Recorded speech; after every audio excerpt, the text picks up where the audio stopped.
making America safe again. Public safety, a lot of things we see going on in the inner cities in this country.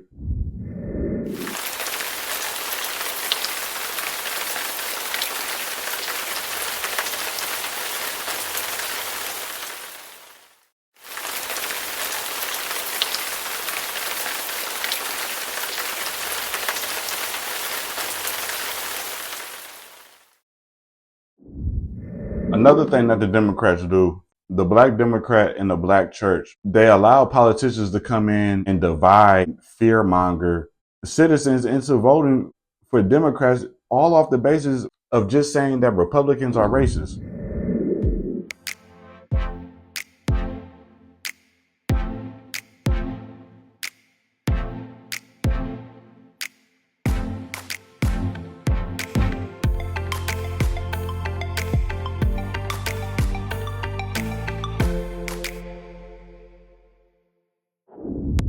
Man, I cannot tell you how many clips I've seen on social media and YouTube of the Black church allowing Democratic politicians to come in and fearmonger and manipulate people into voting for Democrats based off of saying that Republicans are white and racist and they don't have our best interests at heart.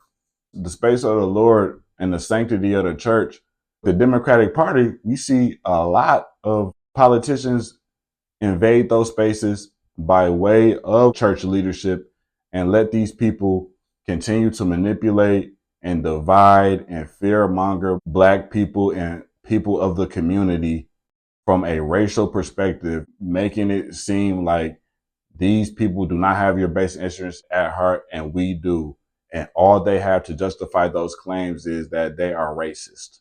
That's the only pitch that they have. They're racist. So I really don't see how people can't see through this stuff by now. It's very, very alarming to me, the state that we're in and the amount of information that we have access to. And people are still choosing to vote the same way, not even willing to embrace a different perspective, embrace new information, embrace a different way to go about things. And we have been voting the same way for 60 years as a collective, with no results, very few.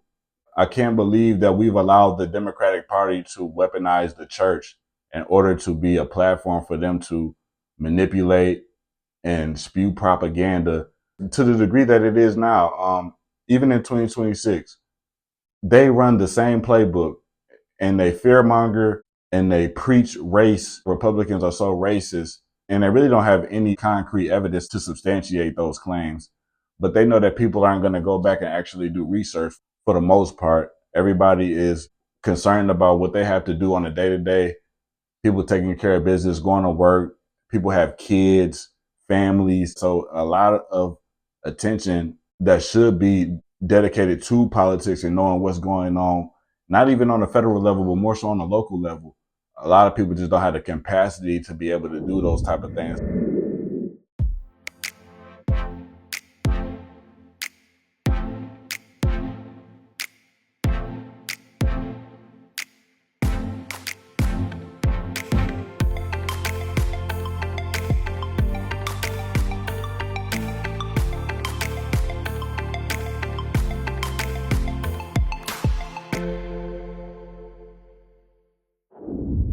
So that allows these different tactics of going into the church, making compelling arguments or what they perceive to be compelling or strong arguments against the Republican Party and how racist they are. And another thing with illegal immigration, I want to talk about this because it's a lot of discourse taking place. Let me tell you why I'm interjecting, because the belief is, yeah, of course, everybody that's here is not here illegally. We got that. But still, anywhere from 12 to 15 million people cross the border illegally. We all know that was the Biden administration telling us that, you know what, there was no crisis at the border, when clearly there was. I think that's a big reason why they lost the election, along with identity politics. Don't get me started with that. But ultimately, what it comes down to is this, Darren.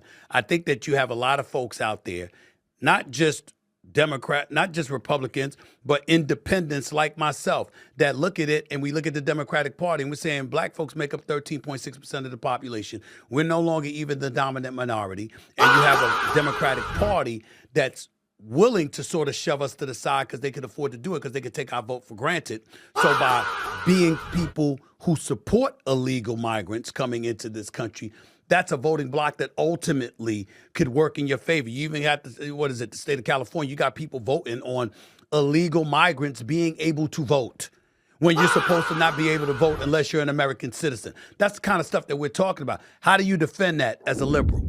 Especially towards the beginning of Trump's second term, how ICE was handling deporting illegal immigrants out this country, the fashion in which people seeing it done, the media coverage had microscopes on every area where ICE was trying to do their jobs and get illegal aliens out of this country. Trump said, we're going for the worst. We're going for the absolute worst first. We get those out of here. And what people don't understand is, in the midst of trying to catch the criminals and the ones that were doing violent crimes like raping, murdering, all type of different egregious crimes that these illegal immigrants were doing here. Because first of all, not only are they committing those crimes, but as soon as you enter this country illegally, that's a felony.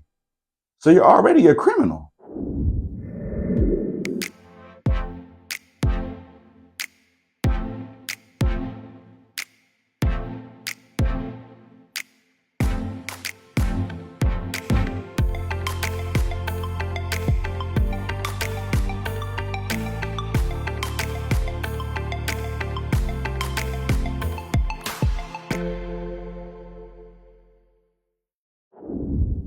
So even the argument where people say that, oh, well, you know, they're in this country illegally, but they're not doing anything. They just want to contribute to society, work, and live their lives, so they're not bothering anybody. But even if that sentiment is true, because I think that is true in certain cases, but it's overall disingenuous, because when you come to this country illegally, you're already a criminal. There's nothing else to talk about. You're already a criminal if you come into the country illegally. But then they justify it and say, well, they're contributing, they're paying taxes, which isn't always true, because every illegal immigrant in this country is definitely not paying taxes. A lot of them are working under the table. A lot of them have been getting aid and funds allocated to them over American citizens that are homeless and hungry out on the streets that need that help, that have been here, that are citizens. We have American citizens that are homeless and need food on the side of the streets, that are in traffic, begging for money, walking and navigating in between traffic, asking for money. And there's being sources allocated to illegal migrants, housing, food stamps, et cetera, et cetera. How are we helping people that are not supposed to be in this country over the people? And don't forget the veterans, because we have homeless veterans here as well too. So you mean to tell me that we have a party that leans into helping illegal immigrants more than American citizens?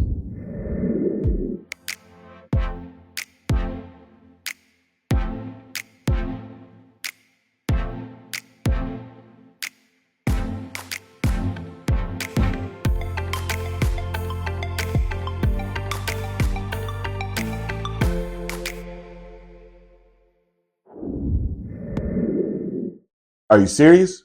That's where we at with it? And as far as birthright citizenship, I cannot believe that this was even an issue. And Trump was very adamant about this. You're going to go to the Supreme Court? I think so. I do believe it. Because I have listened to this argument for so long, and this is not about Chinese billionaires or billionaires from other countries who all of a sudden have 75 children or 59 children in one case or 10 children becoming American citizens. This was about slaves. And if you take a look, slaves, we're talking about slaves from the Civil War. And if you take a look at when it was filed, all of this legislation, all of this, everything having to do with birthright citizenship, it was at the end of the Civil War. The reason was it had to do with the babies of slaves and the protection of the babies of slaves. It didn't have to do with the protection of multi-millionaires and billionaires wanting to have their children get an American citizenship. It is the craziest thing I've ever seen. It's been so badly handled by legal people over the years. If you look at the original birthright citizenship papers, they all happened right after the Civil War. The reason was it had to do with the babies of slaves. And hopefully it's going to say, because our country is being scammed. We're getting all of these people, they're selling the rights to them. People are making a big living, getting hundreds of thousands and even millions of dollars from bringing people in and saying, congratulations, your whole family is going to be a citizen of the United States of America. That's not what it was for.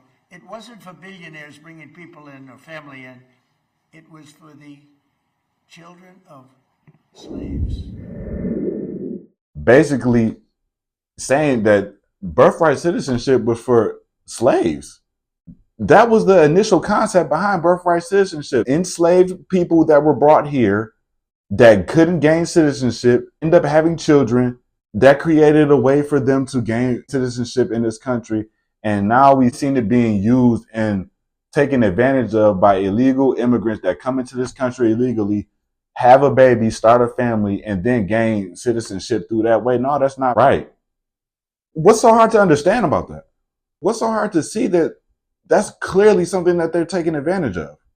It's not about illegal immigrants being here just wanting a better life, because while that may be true, two things can be true at once. A lot of them want to come here and just take advantage and then leave when they're done with it, get an education, get assistance.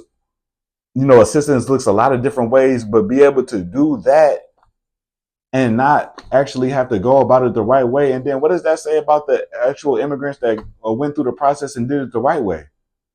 Because they don't agree with it neither. Mexico right now is doing mass deportations on all the people that stayed illegally, right? Because that's how you manage a country. And it's not about hating people. Myself as an immigrant, it's just about doing things the right way. A lot of them have signs that said, no human is illegal. But once you enter the wrong way, doing it the proper way, you're breaking the law. It's not a crime. You're not breaking the law. I mean, you are breaking the law, but it's not a criminal act.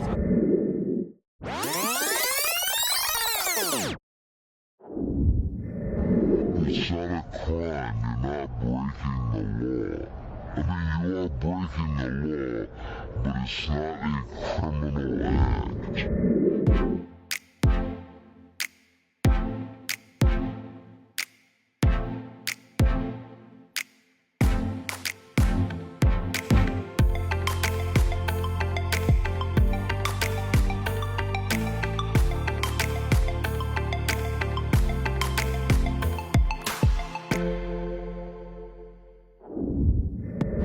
Left and right, and people are not being accountable, and it gets to the point where little by little starts growing and growing till it gets to a place where you can no longer live and be safe. In Mexico, they are doing mass deportations and they're using force. Nothing like you see here in the U.S. They're not pulling you over and checking out, let me see if you're legal to be here. No, they start beating you up and then they question you later. We're there. That's happening. Not even close. Crossing the border illegally, that's a crime. You don't see it that way, but I do. Because we just want to make it seem like it's an attack on people that are in this country illegally. We have rules and regulations on how to do these things. Could there be some reform with the immigration process? Yes. I'm not saying that there couldn't. But in the current standing of it, this is how it goes. And you have to wait in line. Or Trump even gave the option to where you can get the gold card and pay for your citizenship if you have the resources to do so, to expedite your process and your transitions to get citizenship. People critique that as well too. So it's like, how do you win? The new gold card. Your ability to get into the United States of America, the bag just went up. The price tag just went up. Let's explore it. This is Trump talking about creating a gold card instead of a green card, or adding a gold card in addition to the green card for people to be able to pay their way to the tune of about $5 million to expedite the process to become legal citizens of the United States of America. With some additional caveats. Check it out. 2 million federal employees right now. By the end of your term, What do you expect that number to be? What would you like that number to be? Well, it'll be lower, but I can't tell you. Everybody knows I ran on downsizing government, but making government better. I ran on tariffs and making our country rich, and that's what's going to do. We're going to be doing something else that's going to be very, very good. We're going to be selling a gold card. You have a green card. This is a gold card. We're going to be putting a price on that card of about $5 million, and that's going to give you green card privileges plus. It's going to be a route to citizenship, and wealthy people will be coming into our country by buying this card. They'll be wealthy, and they'll be successful, and they'll be spending a lot of money and paying a lot of taxes and employing a lot of people. And we think it's going to be extremely successful. Never been done before or anything like this, but it's something that we're going to be putting out over the next, would you say 2 weeks, Howard? You want to say a couple of words about it? Sure. I think that this is a phenomenal idea, personally. Now you know that raging liberals and rhinos, Republicans in name only, is going to be complaining about it. Oh my God, I can't believe it. Why would we charge people? Who will be against this? If you want to expedite your entry into the United States of America, and you want to create jobs, and you actually want to take advantage of the American economy and boost your business and become more successful, if you want to sponsor somebody that you think would add value into your company and you need to get them to be an American citizen, it's going to cost. You can't win when people choose not to see it from an objective standpoint and they just operating in tribalism. It's a cult. Because when you bring the information forth and bring the truth forth, people still oppose it and people still won't acknowledge it. So birthright citizenship, that is a smack in the face. And especially if you black, how could you agree with something that was created mainly off the basis of our ancestors that were enslaved and brought to this country? They used that as a pathway for them to gain citizenship in this country. Now it's being used by illegal immigrants that are coming into this country illegally, having kids, and that being a way for them to gain access into this country. And people are okay with that.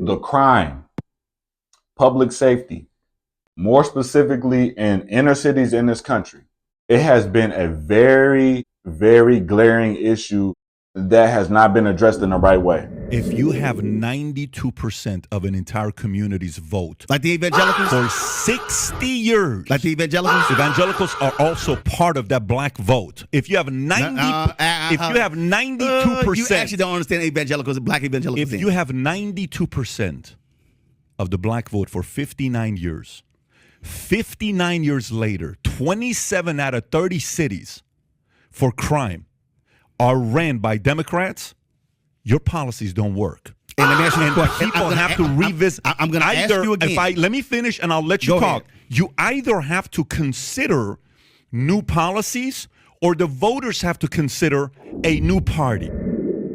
We have not seen a concerted effort to address public safety in this country pertaining more to inner cities and urban areas in the United States of America. There are countless examples. Chicago, LA, Memphis, St. Louis, Detroit, Louisiana, Philly, Baltimore. The list goes on. A lot of these areas are under Democrat leadership.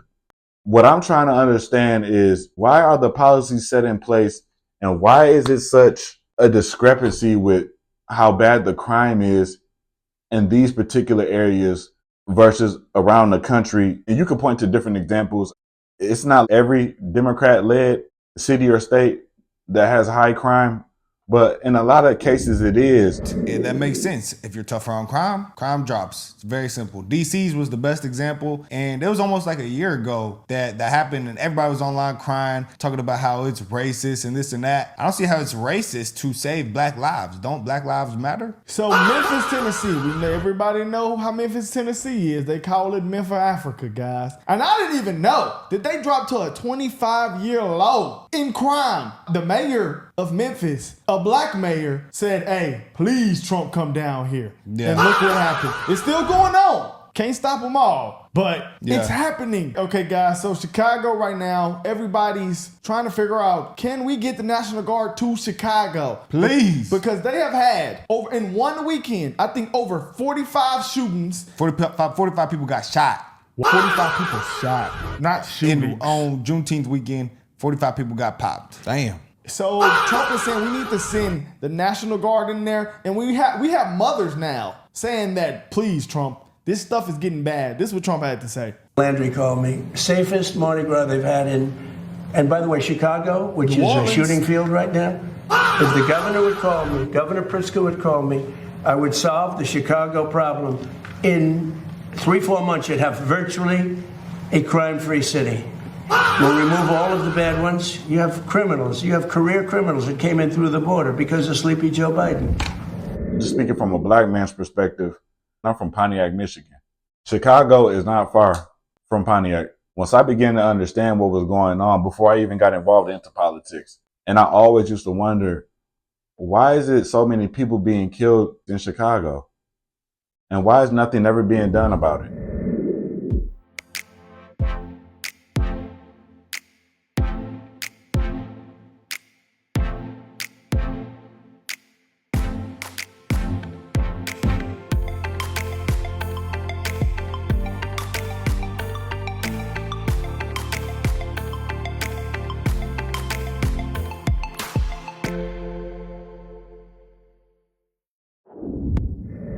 You hear it talked about in rap music.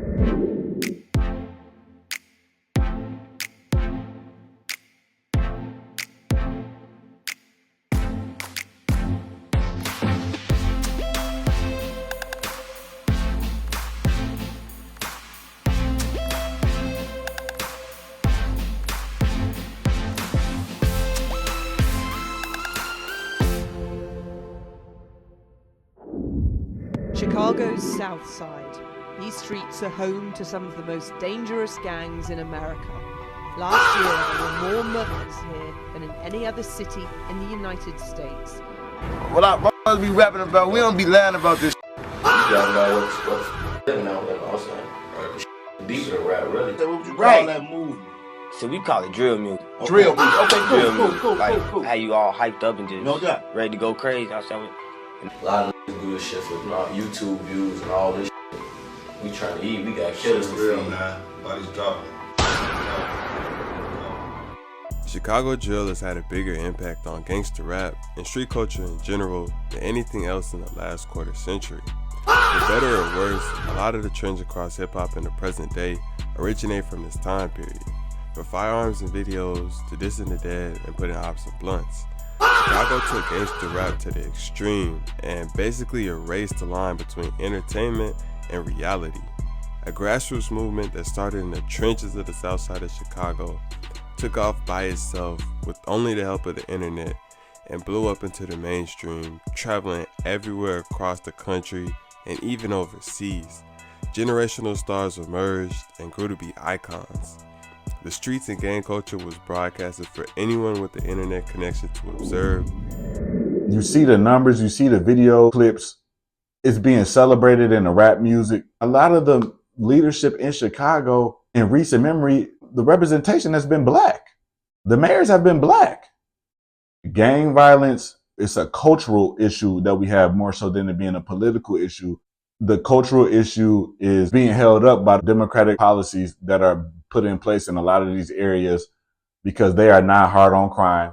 There's no real intentional movement to address the homicide, the violent crimes, the drug dealings, all the negative things that take place in a lot of the inner cities and urban cities in this country that have predominantly black people living in these cities and areas. The Democrats don't have any solutions for these issues because we still see that it's a problem to this day. To this day.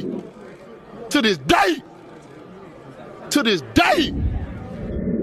Speaking specifically to Chicago, that's been going on since I was young. I remember discussions about this when I was like 12, 13, and the same thing is still going on.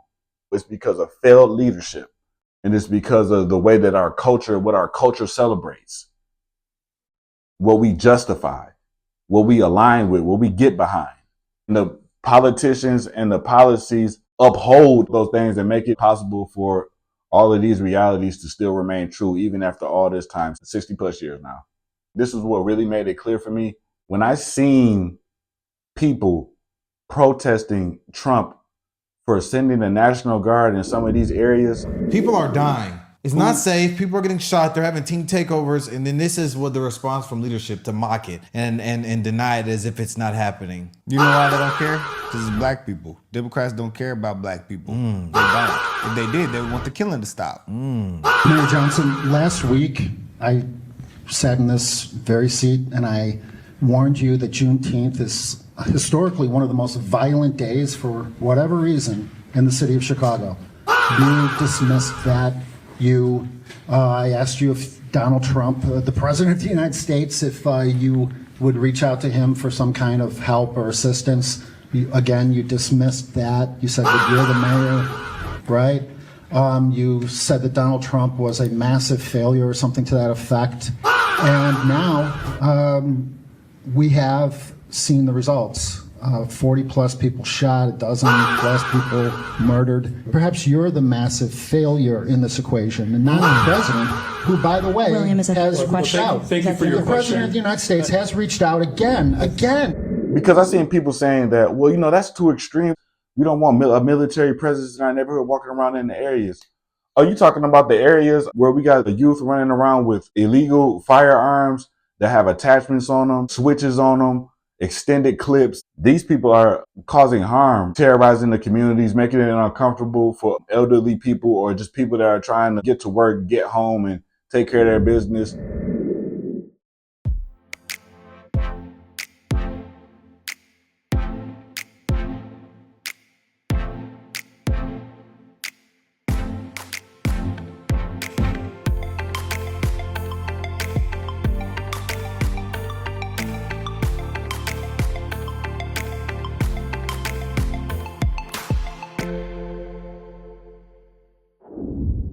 This dynamic has made it very uncomfortable for people to exist and live in these areas without having to worry about something happening or worry about being subjected to some type of violent crime or even ultimately losing their life. Nobody seems to care about that. Anytime it's an uproar, is if it's a white cop killing a black man.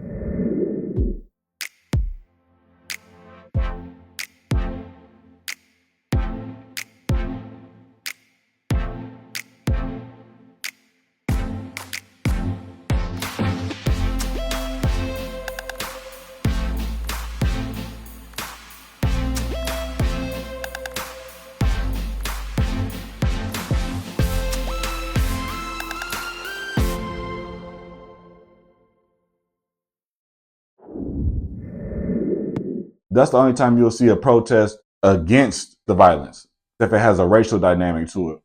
And like I said, a white person killing a black person, a white cop killing a black man. But we see black on black violent crime and black on black homicide all year. Where are the protesters for that?